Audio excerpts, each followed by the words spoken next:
దేవుని పరిశుద్ధ నామానికి మహిమ కలుగును గాక. ఈరోజు ఈ యొక్క లేఖన భాగము మొదటి రాజుల గ్రంథము 12వ అధ్యాయాన్ని మనము క్షుణ్ణంగా లోతుగా అధ్యయనం చేద్దాం. సొలొమోను ఎప్పుడైతే దావీదు తర్వాత రాజయ్యాడో, సొలొమోను రాజ్యం చాలా సుదీర్ఘమైనటువంటి రాజ్యము. సొలొమోనుకు దేవుడు చాలా అద్భుతమైనటువంటి జ్ఞానాన్ని ఇస్తూ వచ్చాడు. జ్ఞానులకే జ్ఞానైనటువంటి సొలొమోను రాజు తన యొక్క పరిపాలన చాలా అద్భుతంగా కొనసాగుతున్నటువంటి దినాలవి. ఎప్పుడైతే రాజు తన జీవన విధానంలో దేవుని కొరకు జ్ఞానాన్ని సంపాదించుకొని అనేక రాజ్యాలను నిర్మించడంలో, రాజ్యాన్ని సుదీర్ఘమైనటువంటి పరిపాలనలో దేవుడు అతన్ని ఆశీర్వదిస్తూ వచ్చాడో, జ్ఞానైనటువంటి సొలొమోను తన జ్ఞానాన్ని బట్టి అనేకమైనటువంటి విషయాలు మనకు సామెతల ద్వారా, చాలా ద్వారా, పత్రికల ద్వారా, గ్రంథాల ద్వారా తెలియజేశాడు. అయితే అదే సొలొమోను రాజు తన జీవితం ప్రారంభం ఎంత అందంగా ఉన్నా ఆఖరి దినాల్లో దయనీయమైనటువంటి స్థితికి రాజు యొక్క జీవితం మనకు కనిపిస్తుంది. బైబిల్ లేఖనాల్లో మనం గమనించగలం. ఆ స్థితి ఎలా దిగజారిపోయింది అంటే, దేవుని విడిచిపెట్టేటువంటి సందర్భాలు, దేవుణ్ణి వదిలిపెట్టినటువంటి సందర్భాలు సొలొమోను జీవితంలో మనకు కనిపించాయి. విదేశీ స్త్రీలతో వ్యవహారం, విగ్రహారాధన వంటి కార్యకలాపాలకు ఎప్పుడైతే సొలొమోను లోనయ్యాడో, 931వ సంవత్సరము క్రీస్తు పూర్వము 931 సంవత్సరం క్రీస్తు పూర్వము సొలొమోను మరణించాడు. ఎప్పుడైతే రెహబామును పట్టాభిషేకం చెయ్యాలి, సొలొమోను తర్వాత కుమారుడైనటువంటి రెహబామునకు పట్టాభిషేకం చెయ్యాలి, అతన్ని రాజుగా నియమించాలని ఇశ్రాయేలు ప్రజలంతా షెకెము దగ్గరకు వచ్చారు. షెకెములో అందరు కూడుకొని వారు ఉన్నప్పుడు, సొలొమోను రాజుగా ఉన్నటువంటి దినాల్లో జాగ్రత్త గమనించండి. ఇక్కడ లోతైనటువంటి సత్యాలు మనం నేర్చుకోబోతున్నాము ఈ ఆత్మీయ పాఠంలో. సొలొమోను రాజుగా ఉన్న దినాల్లో నెబాతు కుమారుడైనటువంటి యరొబాము అక్కడ సొలొమోను నుంచి పారిపోయి వెళ్ళిపోయాడు. ఎందుకు వెళ్ళిపోయాడంటే, సొలొమోను చాలా కఠినమైనటువంటి నిర్ణయాలు తీసుకున్నాడు తన పరిపాలన దినాల్లో. ప్రజల మీద పన్ను వేశాడు, ప్రజలను బాగా కష్టపెట్టాడు, ఇబ్బంది పెట్టాడు, ప్రజలకు అసలు సుఖశాంతి. సో ఈరోజు మనం ఏం చేస్తామంటే, ఈరోజు ఇప్పుడు గవర్నమెంట్ వాళ్ళు ఏం చేస్తారంటే, ఈ గవర్నమెంట్ మన మీద ట్యాక్స్ వేసింది అనుకోండి, ఈ గవర్నమెంట్ వేస్ట్ గవర్నమెంట్, మనం ఈ గవర్నమెంట్ వద్దు, ఈ పార్టీ కంటే ఆ పార్టీకి ఓటేద్దాం, ఎందుకంటే వాళ్ళు మనకు మంచి ఏమిస్తారండి, వాళ్ళు మంచి ఫ్రీ బస్ ఇస్తారు, లేకపోతే ఫ్రీ గ్యాస్ ఇస్తారు, లేకపోతే అలాంటివి ఉంటాయి కదా ఆఫర్స్ పొలిటికల్ పార్టీస్లో. అలాంటి నిర్ణయాలు తీసుకున్నప్పుడు ఏం చేస్తారు, ప్రజలంతా పోయి వాళ్ళకి ఓటేస్తారు. అప్పుడు ఇంకొక ఆయన అంటాడు, మేము మీకు ఫ్రీ టీవీ ఇస్తాం, మేము మీకు ఫ్రీ ఫ్రిడ్జ్ ఇద్దామంటే, అరే ఇదేదో బెటర్ ఆఫర్ ఉంది, మనము వీళ్ళకి పోయి ఓటేస్తే కనీసం మనకు ఆ ఫ్రీ ఫ్రిడ్జ్ అన్నా వస్తుంది. అలా ప్రజలు ఈ దినాల్లోనే కాదు, ఆ దినాల్లో కూడా ఉన్నారు. అప్పుడు వాళ్ళంతా ఏం చేశారంటే, మాకు మంచి రాజు కావాలి, మమ్మల్ని ఇబ్బంది పెట్టకూడని రాజు కావాలి అని కోరుకొని రెహబామును రాజు చేద్దాము, ఈయనన్నా కొంచెం సొలొమోను కంటే బెటర్ రాజుగా ఉంటాడేమో అని అనుకున్నారు. అప్పుడు నెబాతు కుమారుడైనటువంటి యరొబాము ఈ కొత్తగా రాజైనటువంటి రెహబాము దగ్గరికి వచ్చి, అయ్యా రెహబాము, మీ తండ్రి మమ్మల్ని అంతా ఇబ్బంది పెట్టాడు, మమ్మల్ని అంతా కష్టపెట్టాడు, మా పైన మోయలేనటువంటి బరువైనటువంటి కాడి మేము అవి వేశాడు, ఇవన్నీ తగ్గిస్తే బాగుంటది, మా రాజ్యం కొంచెం సుభిక్షంగా ఉంటది అని చెప్తే, అప్పుడు రెహబాము అనుకున్నాడు, ఇదేదో కొంచెం బాగుందే, మనము ఒక సలహాదారుని పిలిచి మంచి సలహా తీసుకుందాము అని అనుకున్నాడు రెహబాము. గమనించండి, రెహబాము ఎవరంటే సొలొమోను కుమారుడు. సొలొమోను తర్వాత రాజు అవుతున్నటువంటి రెహబాము. యరొబాము ఎవరు? నెబాతు కుమారుడైనటువంటి యరొబాము. ఈ కొంచెం పేర్లు కొంచెం అంత కన్ఫ్యూజింగ్ గా ఉంటుంది, కానీ మీరు కొంచెం గుర్తుపెట్టుకోవడానికి ప్రయత్నం చేయండి. రెహబాము సొలొమోను కుమారుడు, నెబాతు కుమారుడు యరొబాము. యరొబాము వెళ్ళి రెహబామును అడిగాడు, కొంచెం రాజ్యం సుభిక్షంగా ఉండాలంటే నువ్వు కొంచెం కఠినమైనటువంటి నిర్ణయాలు తీసుకోవద్దయ్యా, మా మీద కొంచెం దయ చూపించయ్యా అని వేడుకున్నప్పుడు, రెహబాము చేసుకున్నటువంటి ఒక సంగతి ఏం చేశాడంటే, సలహాదారుని పిలిచాడు. సలహాదారుని పిలిచి, సలహాదారుల్లో కొంతమంది సీనియర్ సలహాదారులు ఉన్నారు, కొంతమంది జూనియర్ సలహాదారులు ఉన్నారు. సీనియర్ సలహాదారులు వృద్ధుల్ని పిలిచాడు. మంచి సీనియర్ సలహాదారులు ఏం చేస్తారండి, వారు ఎక్కడెక్కడ సమస్యలు ఉన్నాయో చెప్తారు. ఇక్కడ సమస్యలు ఉన్నాయి రాజా, వీటిని నువ్వు కొంచెం సరిచేయి అని మంచి మంచి నిర్ణయాలు చెప్తారు. అనుభవాలతో చెప్తారని సీనియర్స్‌ని పిలిచాడు. వృద్ధులైనటువంటి సలహాదారుని పిలిచాడని 6వ వచనం నుండి 15వ వచనంలో మనం ఈ యొక్క విషయాలు గమనించగలం. రెహబాం ఏం చేశాడంటే మొట్టమొదటిగా వృద్ధులైనటువంటి సలహాదారుని సంప్రదించినప్పుడు, ఆ వృద్ధులైనటువంటి వారు ఏం చెప్పారంటే, "నీ తండ్రి భయంకరమైనటువంటి సమస్యలు తీసుకొనొచ్చాడు రాజ్యానికి. నీవు ఈ రాజ్యాన్ని సుభిక్షంగా పరిపాలించాలంటే, ప్రజలు చాలా సంతోషంగా ఉండాలంటే, నువ్వు వాళ్ళతో అనుకూలంగా ఉండాలి" అని జ్ఞానయుక్తమైనటువంటి సలహా ఇచ్చారు.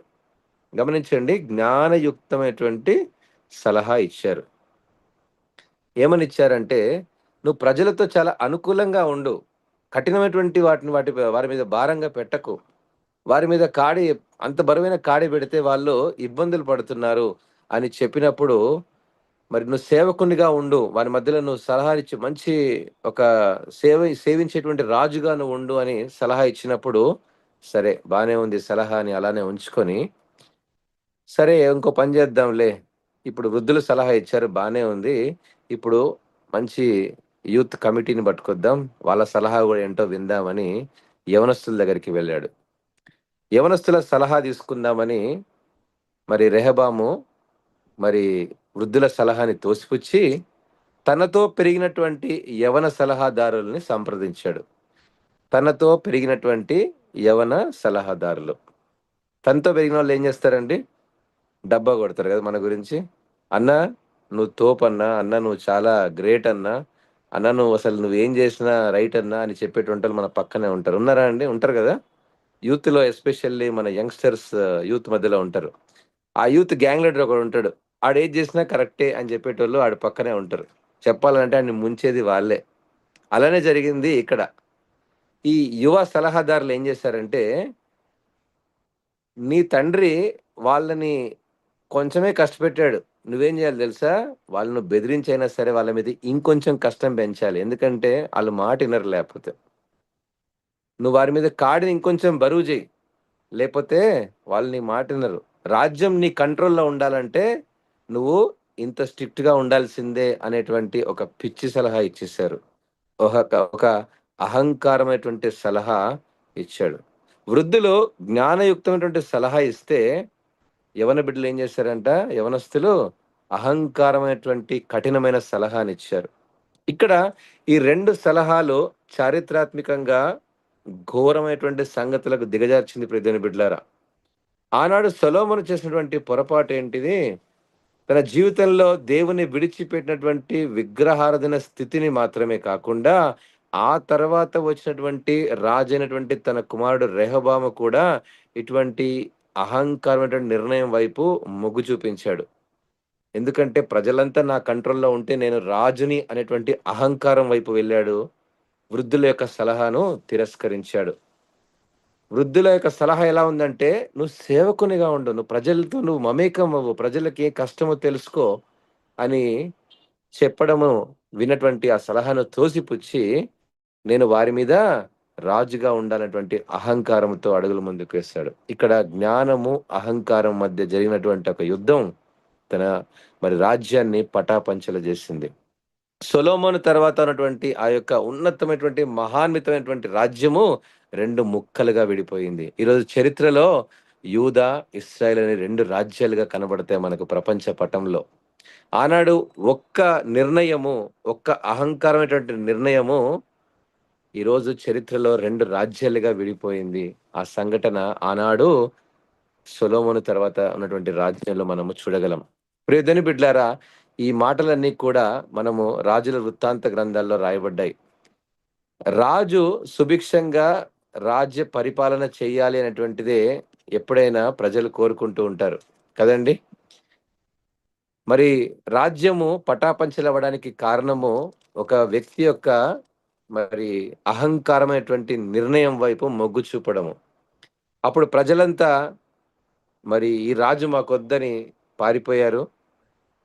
ఆ పారిపోయేటువంటి రాజు దగ్గరికి ఈయనను గూడా మరి ఆ రాజ్యం నుంచి పారిపోయాడు. ఎవరు? మన రాజు మరి రెహబాము కూడా ఆ రాజ్యంలో ఇక ఉండలేక మరి దక్షిణ రాజ్యంగా యూదా, ఉత్తర రాజ్యంగా ఇశ్రాయేలుగా 2 రాజ్యాలుగా విడిపోయింది. చారిత్రాత్మకంగా జరిగినటువంటి ఈ యొక్క సంఘటన దేవుడు ముందుగానే ప్రవచించాడు. సొలొమోను తర్వాత నీ రాజ్యం 2 ముక్కలైపోతున్నటువంటి ప్రవచనం నెరవేర్చబడింది. అంటే మనుషుల యొక్క అహంకార నిర్ణయాల మధ్య కూడా దేవుని యొక్క ప్రణాళికలు ఎప్పుడు కూడా ఆగిపోవండి. దేవుడు ముందుగానే తెలియజేశాడు. ఈ రీతిగా ఒక భయంకర అనైతిక రాజులు నీ తర్వాత వచ్చి రాజ్యాన్ని విచ్ఛిన్నం చేస్తారన్న సంగతిని దేవుడు ముందుగానే ప్రవచించాడు. ఈ విషయాల్ని మనము ధ్యానం చేసుకుంటున్నప్పుడు మన జీవితంలో నేర్చుకోవాల్సినటువంటి అత్యున్నతమైన పాఠ్య భాగం ఇక్కడుంది ప్రియమైన బిడ్డలారా. ఎప్పుడైతే ఇశ్రాయేలు ఆ రాజ్యానికి మరి జెరొబాము రాజైపోయాడు. మరి యూదా రాజ్యానికి రెహబాము రాజుగా ఉన్నాడు. ఇశ్రాయేల్ రాజ్యంలో మరి ప్రజలంతా మరి ఆనవాయితీగా యెరూషలేంకి ఎక్కడెళ్లి ఆరాధన చేస్తారేమో అనేటువంటి విషయాన్ని తెలుసుకున్నటువంటి ఈ యొక్క రాజు ఏం చేశాడంటే, వారి మధ్యలో మరలా విగ్రహాలను తీసుకొనొచ్చి, బంగారముతో పూత వేసిన విగ్రహాలను తీసుకొనొచ్చి, మరలా చెప్పాలంటే బంగారముతో పూత వేసినటువంటి దూడను తయారు చేసి, మరలా వారి మధ్యలోన పెట్టి, ఐగుప్తు నుంచి విడిపించినటువంటి దేవుడు ఇక్కడే ఉన్నటువంటి విగ్రహారాధన వైపు మళ్ళించాడు. ఏం చేస్తారండి? మరి ప్రజలంతా అక్కడికెళ్ళి మా దేవుడిని ఆరాధిద్దాం అనుకుంటే, అక్కడికే దాకెందుకండి? ఇక్కడే మీకు ఆఫర్‌లు ఇస్తుంటే, ఇక్కడే మీకు దేవుడున్నాడు చూడండి అనేటువంటి మరి బయలు దేవతల వైపు వాళ్ళని మళ్లించడం ద్వారా రాజ్యములో అనైతికత వల్ల దేవుని ఉగ్రతకు లోనయ్యారు. ఆ తర్వాత ఇశ్రాయేల్ రాజ్యంలో కొందరి చెడు రాజుల వల్ల వాస్తవానికి చెప్పాలంటే ఒకే ఒక మంచి రాజుగా ఉన్నాడు కానీ, చివరికి గూడా అంటే ప్రతి ఒక్క రాజు కూడా ఇశ్రాయేల్ రాజ్యంలో ఒక్క రాజు కూడా మంచి రాజు లేడు అనేటువంటిది మనం గమనించగలం. యరొబాము దగ్గర నుండి హోషేయ రాజు వరకు కూడా దేవునికి అనైతికంగానే జీవించారు కాబట్టే అష్షూరీయుల చేతిలోనికి 722 సంవత్సరం క్రీస్తు పూర్వమే వారు మొట్టమొదటిగా బరితులోనికి వెళ్ళిపోయారు. బానిసలుగా వారు వెళ్ళిపోయారు. ఒక రాజు తీసుకున్నటువంటి ఒక అనైతిక నిర్ణయాలు అలా ఉంటాయి. అదే యూదా రాజు రెహబాము తర్వాత అబీజా, ఆ తర్వాత ఆసా, యెహోషాపాతు, ఈ రీతిగా అనేక రాజులు వచ్చారు. అందులో మనందరికీ తెలిసినటువంటి చాలా పేర్లుంటాయి గదండీ! మరి చివరికి సిద్కియా అనేటువంటి రాజు సమయంలో కూడా దేవునికి అనైతికంగా జీవించాడు కాబట్టే, వారు బబులోను చేతిలోనికి వారు బానిసలుగా వెళ్ళిపోవాల్సొచ్చింది. సొలొమోను తర్వాత రాజ్యము ఒక అహంకారమైనటువంటి నిర్ణయాలతో రాజ్యం పటాపంచలవడమే కాదు గానీ, రాజ్యము బానిసల చేతిలోనికి అనగా మరి శత్రువుల చేతిలోనికి బానిసలుగా వెళ్ళిపోయారు. ఆ బానిస బ్రతికి చివరకు ఇశ్రాయేల్ దేశానికి ఇండిపెండెన్స్ వచ్చేంత వరకు కూడా వారు బానిసలుగానే ఉండవలసొచ్చింది. చారిత్రాత్మకంగా ఒక తప్పుడు నిర్ణయం, అహంకారంతో తీసుకున్నటువంటి నిర్ణయం చరిత్రలో వారి జీవితాల్ని పటాపంచలు చేసింది ప్రియమైన బిడ్డలారా. ఈరోజు మన జీవితంలో జీవిత అన్వయింపు చాలా ప్రాముఖ్యమైంది. ఈ పాఠ్యం ఈ పాఠ్య భాగము మనకు అనేక పాఠాలను నేర్పిస్తుంది. రెహబాము ఒక జ్ఞానయుక్తమైనటువంటి సలహాను తిరస్కరించి అహంకారంతో కూడినటువంటి సలహాను అనుసరించడం వల్ల అతని రాజ్యాన్ని కోల్పోయాడు. ఈరోజు మన జీవితంలో కూడా కొందరు దైవజనులు, కొందరు అనుభవజ్ఞులు, కొంతమంది సీనియర్స్ మన జీవితంలో ఏం చేస్తారంటే, అమ్మా అది సరైంది కాదు. అమ్మా ఈ నిర్ణయం మంచిది కాదు. అమ్మా ఈ ఆలోచన మంచిది కాదని చెప్పినప్పుడు, ఏ నీకేం తెలుసురా ముసలోడా అని చెప్పేటువంటి యవన బిడ్డలు లేరా? నీకేం తెలుసు నాయనా అని చెప్పేటువంటి బిడ్డలు, కుమారులు, కుమార్తెలు లేరా? నీకేం తెలుసు నాకే బాగా తెలుసు అని చెప్పేటువంటి ఆ అహంకారమే తప్పుదోవ పట్టించేదిగా ఉందని గ్రహించాలి. మన జీవితంలో బహుశా మనము సలహాలన్నీ కూడా తీసుకోమని కాదు. ఎవరైనా మనకు సలహా ఇచ్చినప్పుడు ఎస్పెషల్లీ మరి అనుభవజ్ఞులు, ప్రార్థనా పరులు, మరి మన జీవితాన్ని ఇలా సరిచేసుకునేటువంటి సలహా ఇచ్చినప్పుడు వెంటనే మనం దానికి లోబడి, దాన్ని గ్రహించినటువంటి జ్ఞానం వైపు వెళ్ళాలి. అనుసరించడం కాదు. ఆలోచనాత్మకంగా దాని వైపు అడుగులు ముందుకు వేయాలి. అది నిజమా? సరైందా? కాదా? అనేటువంటి నిర్ణయము దాన్ని గౌరవించడము చాలా ప్రాముఖ్యము అని సామెతల గ్రంథము 12వ అధ్యాయం 15వ వచనంలో రాయబడింది. మూఢుని మార్గము వాని దృష్టికి సరియైనది.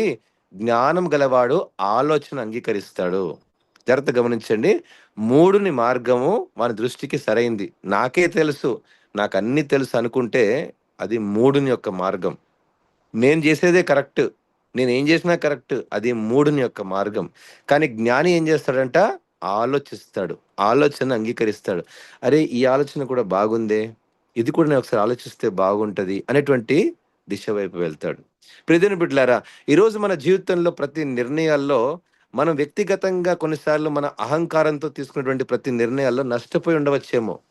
కొన్నిసార్లు జ్ఞానయుక్తమైనటువంటి సలహాలు కూడా మన జీవితంలో చాలా అవసరం. కొందరు జ్ఞానమైనటువంటి వారిని దేవుడు మన జీవితంలో పెడతాడు. కొందరికి మంచి గాడ్ ఫాదర్స్ ఉంటారు. కొందరికి మంచి గార్డియన్స్ ఉంటారు వాళ్ళ లైఫ్‌లో.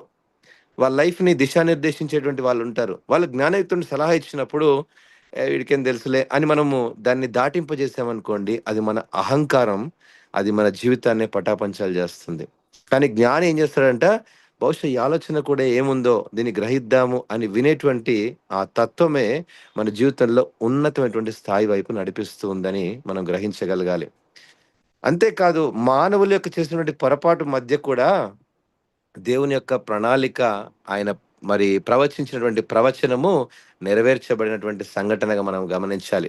మన జీవన విధానాల్లో మనం అనుకుంటాం, మనం ఏదో జ్ఞానంగా చాలా సార్లు నిర్ణయాలు తీసుకున్నాం అనుకుంటాం. కానీ, మనం కొన్నిసార్లు అజ్ఞానంగా నిర్ణయాలు తీసుకున్నా, అహంకారంగా నిర్ణయాలు తీసుకున్నా గూడా, దేవుడు మన జీవితంలో కొన్నిసార్లు మనల్ని ఆ నష్టం వైపు వెళ్ళనీయకుండా అనేక సార్లు కాపాడుతూనే ఉన్నాడు ప్రియ దేవుని బిడ్డలారా. ఇది దేవుని చిత్తం వైపు నడిపించే ప్రణాళిక. మనం తీసుకునే నిర్ణయాలు బట్టి కాదు మన జీవితంలో సక్సెస్. కొన్నిసార్లు అనైతికత వల్ల మనం చాలా సార్లు నష్టపోయినప్పటికీ కూడా, దేవుడు దాన్ని మరలా తిరిగి సమకూర్చడానికి ప్రయత్నిస్తూనే ఉన్నాడు మన జీవితంలో. మరి ఆనాడు యూదా, ఇశ్రాయేలు రాజ్యాలు ఒక అనేకమైనటువంటి నిర్ణయం వల్ల విడిపోయినప్పటికీ కూడా, వారు విగ్రహం వైపు వారు మొగ్గు చూపినప్పటికీ కూడా, దేవుని విడిచిపెట్టిన సందర్భాలు వాళ్ళకు ఉన్నప్పటికీ కూడా, దేవుడు మరలా ప్రవక్తల్ని పంపించి సరిచేయడానికి అనేక మంది ప్రవక్తలు వాళ్ళ దగ్గరికి వెళ్లారు. అనేక మంది ప్రవక్తలు వాళ్ళ దగ్గరికెళ్లి వారిని సరిజేస్తూ వచ్చారు. అనేక మంది ప్రవక్తలు, మనందరికి తెలుసు గదండీ! చాలా మంచి ప్రవక్తలెళ్లారు. మరి, మనకు తెలిసినటువంటి యోయేలు ప్రవక్త గాని, యెషయా ప్రవక్త గాని, మీకా ప్రవక్త గాని, హబక్కూక్ గాని, యెహెజ్కేలు గాని వారి మధ్యలోనికి వెళ్లి వారి జీవితాలను సరిచేయడానికి ఎన్నో గ్రంథాలు మనం చదువుతూ ఉంటే, వారి బానిసత్వం బ్రతుకుల్ని మార్చడానికి దేవుడు వారి మధ్యలోకి మంచి సలహాదారులను పంపించాడు. అంతేకాదు, ఇశ్రాయేలు దేవుని దృష్టిలో అంత భయంకర స్థితిలో ఉన్నప్పటికీ కూడా, దేవుడు హోషేయను పంపించాడు, యోనాను పంపించాడు, మీకాను పంపించాడు, ఎలీషాను పంపించాడు, ఏలీయాను పంపించాడు. అయినా కూడా వాళ్ళేం చేశారంట, అనైతికతలో దేవుణ్ణి ఉల్లంఘించిన స్థితి వారు ఆనాడు అష్షూరీయులకు, యూదా, బబులోనుకు బానిసలుగా వెళ్ళవలసొచ్చింది. ప్రియదేవుని బిడ్డలారా, ఈరోజు మన జీవితంలో ఈ ఆత్మీయ పాఠం మనం నేర్చుకోవాలి. ఏంటంటే, ఈరోజు మనము జ్ఞానయుక్తమైనటువంటి ఆలోచన వైపు మనము మొగ్గు చూపే వారంగా ఉన్నామా? నాకు తెలుసు అనేటువంటి అహంకారంతో నిర్ణయాలు తీసుకుంటున్నామా? జ్ఞానం వర్సెస్ అహంకారం. ఒకసారి ఆలోచన చేయండి. జ్ఞానం వర్సెస్ అహంకారం. మన జీవితంలో ఏది ఎక్కువ ప్రభావితం చేస్తది? నాకు తెలుసు అనేటువంటి ఆలోచన కంటే, నేను కూడా నేర్చుకోవాలి అనే తత్వం మన జీవితంలో మంచి అనుభవాల వైపు తీసుకొని వెళ్తది. ప్రతిరోజు నేర్చుకునే తత్వం చాలా అద్భుతమైంది ప్రియమైన బిడ్డలారా. ప్రతిరోజు వాక్యం నేర్చుకునేటువంటి అనుభవం. అంతా తెలిసేనండి. కొన్నిసార్లు ఎవరైనా వచ్చి సేవకులు ఎవరైనా మన సంఘానికొచ్చి మనము మనందరికీ తెలిసినటువంటి నోవహు ఓడ కట్టాడు అనేటువంటి ఒక వాక్యం చెప్తున్నాననుకోండి. మాకు సండే స్కూల్‌లోనే చెప్పేసారులే అని చాలామంది ఏం చేస్తారంటే ఆ వాక్యాన్ని వినరు. అటు మొబైల్ తీసుకొని కాసేపు అటు ఆడుకుంటూ టైమ్ పాస్ చేస్తుంటారు. ఎందుకంటే ఆ వాక్యం మాకంతా తెలుసండి. ప్రియమైన బిడ్డలారా గమనించండి. అనేక సార్లు వాక్యాన్ని నెమరు వేస్తున్నప్పుడు, దైవజనులు వాటిని వివరిస్తున్నప్పుడు అందులో ఉన్నటువంటి సారము మనము గ్రహించగలగాలి. అందులో ఆత్మీయ సత్యాలు ప్రతిదినం మనకు దోహదపడుతుంటాయి. మన జీవితాల్ని ప్రక్షాళన చేస్తూ ఉంటాయి. మన జీవితాల్ని మరో దిశ వైపు నడిపిస్తూ ఉంటాయి. కాబట్టి జ్ఞానము, అహంకారం మన జీవితంలో ఎప్పుడైతే మనము జాగ్రత్త కలిగి ఉంటామో, మన జీవితంలో అద్భుతమైనటువంటి ఆశీర్వాదం వైపు మనం నడిపించగలుగుతుంది. ఇంకా లోతైన సత్యాలుంటాయి. నేను చూపించినటువంటి యాప్ ద్వారా మీరు ఇంకా మరిన్ని సత్యాలు మీరు తెలుసుకోవచ్చు. మీరు కూడా చదవండి. నేను చెప్పడం మాత్రమే కాదు, మీరు కూడా వాక్యపు లోతులోనికి వెళ్ళి, మీరు కూడా దాన్ని ఆ ఖనిజాన్ని మీరు తవ్వి, వెతికి ఆ జ్ఞానాన్ని సంపాదించమని ప్రభుపేట మనవి చేస్తున్నాను. చివరిగా మరో మాట మనం చదువుకుందాము. ఎప్పుడైతే వీళ్ళు దేవుని విడిచిపెట్టి విగ్రహాల వైపు వెళ్లారో, ప్రియదేవుని బిడ్డలారా గమనించండి. వారు దేవుని ఉల్లంఘించిన స్థితిని జ్ఞాపకం చేస్తుంది. విగ్రహారాధన వ్యభిచారము అని కూడా అనేక సార్లు వాక్య భాగంలో ప్రస్తావించాడు. వ్యభిచారం అంటే ఏంటండి? మనకేదైతే దేవుడిచ్చిన సంబంధం ఉందో దాన్ని విడిచిపెట్టి వేరే దానితో మనము జత చేసుకునే సంబంధం వ్యభిచారం. అంటే అదే, దేవునితో పెనవేసుకున్న స్థితి కాకుండా దేవుని విడిచిపెట్టి విగ్రహాల వైపు మొగ్గు చూపడమే దేవుడు దాన్ని అంత భయంకరమైన మాటతో ప్రస్తావించాడు. పోత పోసినటువంటి బంగారు విగ్రహాల వైపు ఎప్పుడైతే వారి జీవితాలని వారు మళ్ళించుకున్నారో, దేవుడు వారి మీదకి బానిసత్వం అనేటువంటి ఉగ్రతను తీసుకొనొచ్చాడు. విగ్రహారాధన అంటే మనకు కనిపించేటువంటి క్రైస్తవేతరుల విగ్రహాలే కాదండి. దేవుని విడిచిపెట్టినటువంటి సందర్భాలు. దేవుని విడిచిపెట్టిన సందర్భాలేంటంటే, మనం వ్యక్తిగతంగా నిర్ణయాలు తీసుకున్న సందర్భాలు. మన వ్యక్తిగతంగా మన సొంత ఆలోచనలతో నిర్ణయాలు తీసుకొని దేవుని దగ్గరకొచ్చి, ప్రభా ఈ నిర్ణయాన్ని ఆశీర్వదించు అని ప్రార్థించే సందర్భాలు విగ్రహారాధన. దేవునికిచ్చే సమయం ఇవ్వకుండా వేరే దాంతో భర్తీ చేయడమే విగ్రహారాధన.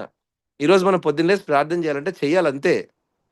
అది ఒకవేళ క్రమంగా చేయకుండా, ఆ రోజు పొద్దున్న లేసి నాకు చాలా అర్జెంట్ పనుందండి, ప్రార్థన మళ్ళీ చేసుకుందాంలే, అది కాదు. ఎంత బిజీగున్నా నీ లైఫ్‌లో దేవునికిచ్చే సమయం దేవునికి ఇవ్వాలి. అది ఇవ్వకపోతేనే అదే విగ్రహారాధన. పొద్దున్న లేసి ఏం జేయాలి? వాక్యం చదివి ప్రార్థన జేసుకోవాలి. దానికంటే మనము మొబైల్ ఫోన్ తీసుకొని కాసేపు టైమ్ పాస్ చేసామనుకోండి, ఎంతసేపు? అది ఏలు పైకంటూ ఉంటే అది పోతూనే ఉంటది. దానికేదైనా అంతం ఉందా జెప్పండి? ఇన్‌స్టాగ్రామ్‌కి, యూట్యూబ్‌కి అంతం ఉందా? దాంట్లో ఏదో ఒక మంచి కొత్త సంగతొస్తది. అక్కడేదో వాక్యం ఉందని, ఇక్కడేదో వాక్యం కాదు. వ్యక్తిగతంగా దేవునితో మనము సంబంధాన్ని కలిగి ఉండాలి. వ్యక్తిగతంగా దేవునితో మన సహవాసం ఇచ్చేటువంటి ఆ సమయాన్ని వేరే దానితో భర్తీ చేయడమే విగ్రహారాధన అని జ్ఞాపకం చేసుకోవాలి ప్రియమైన బిడ్డలారా. ఈరోజు మన విశ్వాస జీవితంలో విశ్వాసము లేకుండా దేవునికి ఇష్టడై ఉండుట అసాధ్యము అని రాయబడింది. అసాధ్యము అంటే ఎంత వర్డ్ గమనించండి ప్రియమైన బిడ్డలారా. అసాధ్యం అంటే ఇట్స్ అన్‌ఇమాజినబుల్ అన్నమాట మన జీవితంలో. ఇక మనం దాన్ని సాధించలేమని. దేవుని యొద్దకు వచ్చువాడు ఆయన ఉన్నాడని, తను వెతికేటువంటి వారికి ఫలము దయచేసేటువంటి వాడు అని మనం విశ్వసించగలిగితే మన జీవితంలో విశ్వాసం నెరవేర్చబడుతది. మన విశ్వాసాన్ని మనం క్రియారూపకంగా చూపించగలగాలి. ప్రభువాని దేవుని ప్రేమిస్తున్నానంటే నా ఆజ్ఞల్ని పాటించడం అని దేవుని వాక్యం సెలవిస్తా ఉంది. ఆయన ఆజ్ఞల్ని పాటించడం అంటే ఆయనకు లోబడే తత్వం. నేను దేవుని ప్రేమిస్తున్నానని మెడలో సిలువేసుకోవడం గాదు. నేను దేవుని ప్రేమిస్తున్నానని జెప్పి మన కారు మీద ప్రైజ్ లార్డ్ అని రాసుకోవడం గాదు. నేను దేవుని ప్రేమిస్తున్నానని జెప్పి మంచి వాక్యాన్ని మనం గోడ మీద అతికించుకోవడం కాదు. దేవుని ప్రేమించడం అంటే దేవునికిచ్చే సమయాన్ని మన జీవితంలో దాన్ని ఖరాఖండిగా పాటించి తీరాల్సిందే అంతే.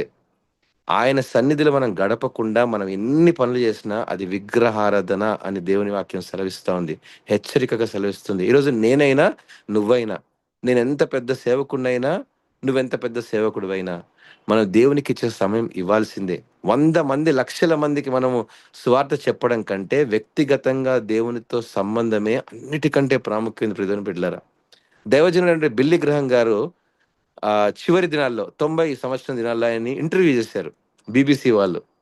ఆయన్నడిగారు, "మరి బిల్లీ గ్రహం గారు, మీరు ఒకవేళ ఈ పరిచర్యను మరలా మొట్టమొదటి నుంచి ప్రారంభిస్తే మీరు ఇంకో వేరే విధంగా చేయగలుగుతారా?" అంటే ఆయన చెప్పాడు, "అవును, నేను వేరే విధంగా చేస్తానన్నాడు." ఏంటంటే, "నేను అన్ని దేశాలకు వెళ్లి సువార్తను ప్రకటించడం కంటే, అంత లక్షల మందికి నేను సమయం వెచ్చించడం కంటే, నేను దేవునితో ఇంకెక్కువ సమయాన్ని గడిపి, దేవా నేను నిన్నెక్కువగా ప్రేమిస్తున్నానని చెప్పాలనుకుంటున్నాను" చెప్పన్నాడు దైవజనుడు బిల్లీ గ్రహం గారు.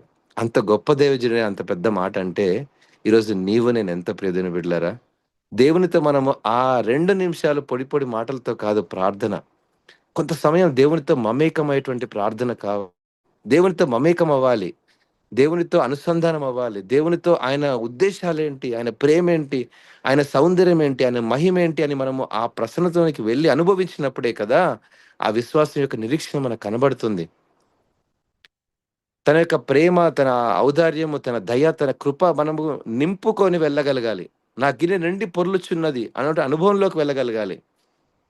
ప్రతి ఆశీర్వాదం మన జీవితంలో రావాలి అంటే, మన జీవితంలో దేవుని దగ్గర ఆ వెచ్చిచ్చేటువంటి సమయము, ఆనాడు ఇశ్రాయేలు ప్రజలు దేవుని విడిచిపెట్టి ఎప్పుడైతే ఆ బంగారముతో పూత వేసినటువంటి విగ్రహాల వైపు వాళ్ళు ఎప్పుడైతే తిరిగి వెళ్ళిపోయారో, దేవుడు వారి మీదకి శత్రువుల్ని పంపించాడు.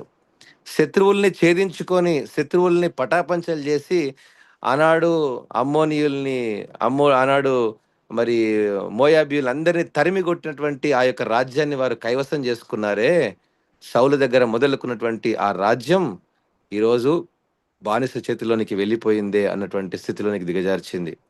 ఆరంభంలో ఆత్మీయ స్థితి బానే ఉంటది. మొట్టమొదటి రక్షించబడిన దినాలు అన్నీ బానే ఉంటాయి. కానీ రాను రాను విశ్వాసంలో ఎదుగుతూ ఉన్నామా? విశ్వాసంలో దిగజారిపోతున్నామా? మనల్ని మనమే బేరీజు వేసుకోవాలి. ఎవడో చెప్పాల్సిన అవసరం లేదు. వాక్యం అనే అద్దంలో చూసుకున్నప్పుడు, నేను నా మొదటి ఆత్మీయ స్థితిలో ఉన్నప్పుడు, ఆత్మీయ జీవితం నేను మెరుగుపరుచుకుంటున్నానా? లేదా దిగజార్చుకుంటూ ఉన్నానా?